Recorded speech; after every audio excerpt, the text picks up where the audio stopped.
28th position. The OECD economic think tank says the comparisons based on test scores in 76 countries showed the link between education and economic growth.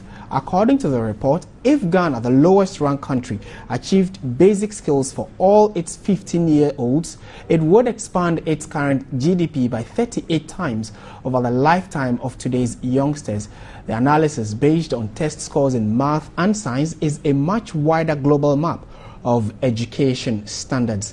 And to speak more on this particular development or this particular news is Anis Hafa, an educationist. He's joined us on the line. Good afternoon, sir, and thank you very much for your time. Good afternoon.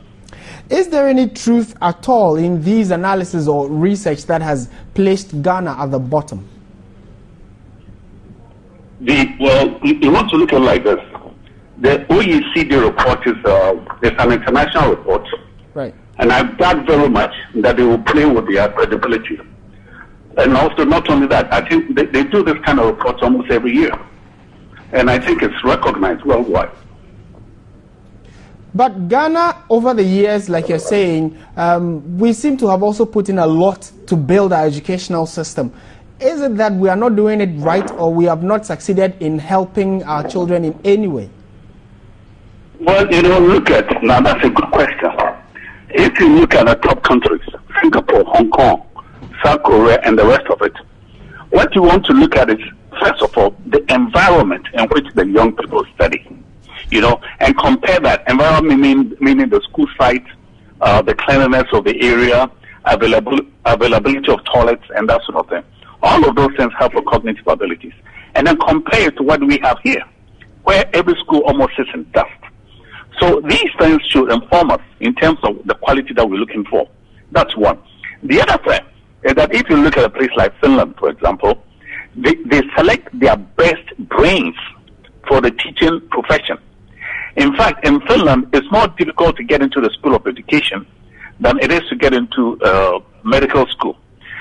Ours is a bit different.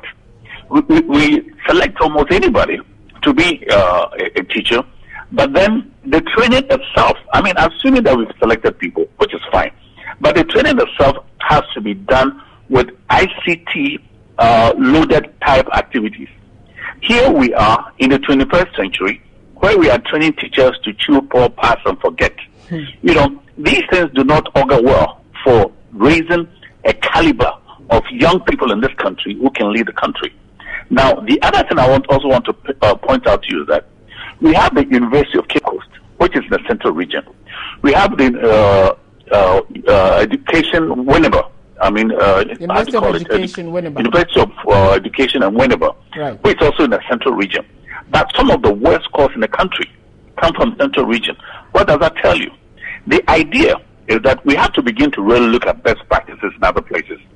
If you look at how we train medical doctors, we train them in the hospitals.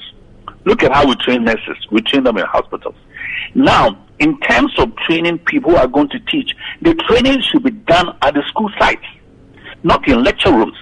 So what I'm suggesting is that the lecturers, the professors, and all the people who are bringing up a new crop of teachers should be hands-on at the school sites.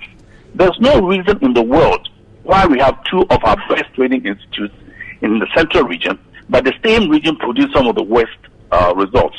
So these are the things that we want to begin to look at. But Mr. Hafa, there clearly is also the bit about the courses or the subjects that we teach our children. If you look at the Asian countries, for instance, according to the report, if you look at the Asian countries, for instance, considering the likes of China, Japan, Singapore, like you mentioned, they seem to focus a lot more on practicals and things that help develop the minds of children right from the onset. But ours seem to be more in the likes of the theory. And then, like you're saying, we do chew, pour, pass, and then we all forget about it. What can you say about the kinds of courses that we put together, especially for the younger folk? Fantastic. Now, that's $1 million question. Now, look at Finland. Finland produced Nokia, and it involves the highest forms of intelligence. Right. And then Nokia, if you were to look at the revenues that Finland got from Nokia, it will probably surpass all our gold, diamonds, timber, bauxite, and the rest of it to put together. It's a product.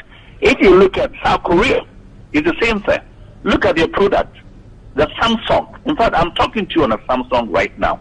These are the value-added kinds of activities that have to be incorporated into education system. And this is what I mean. If you look at the 200 districts or so in this country, while I'm confused why we don't connect science education into our natural resources. For example, here we are, we boast of the largest man-made lake in the world. We boast of the largest man-made lake in the world, but we hardly have fish farms along the lakes or the rivers. If you go to the north, we have cotton growing everywhere, but we don't incorporate that as science projects in our curriculum. If you begin to look at the foods that are available in this country, from the south all the way to the north, we don't incorporate these things into our curriculum. And the question is, why? These are the things that we have to begin to look at all the time. And then again, when you even begin to look at even the textile industry and the potentials there, you know, we have in the Ghana Education Service syllabus every subject under the sun. But our projects are not based on the things that we can do with our hands. Now remember, Ghana does not have to produce Samsung or the other one, or Nokia. Right. But we can produce things that are naturally endowed to this country. Exactly. And it's time that we begin to forget about sitting in classrooms 24, day in, day out, and begin to extend the education itself into what can create value, what can create a product, what can create a service. This is the way for the 21st century. Right. Otherwise, what is happening is this.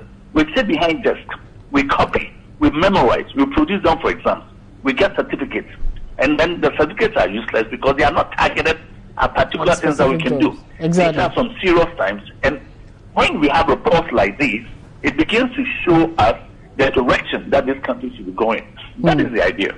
All right. There are a lot more questions we would have loved to ask you, but we would have to leave it here for now. Thank you very much, Anis Hafa. He is an educationist and was giving us his perspective on that report that has placed Ghana comfortably at the bottom of all the about 60-something countries that were researched, and said our education system needs to pay particular attention to helping build the understanding of children.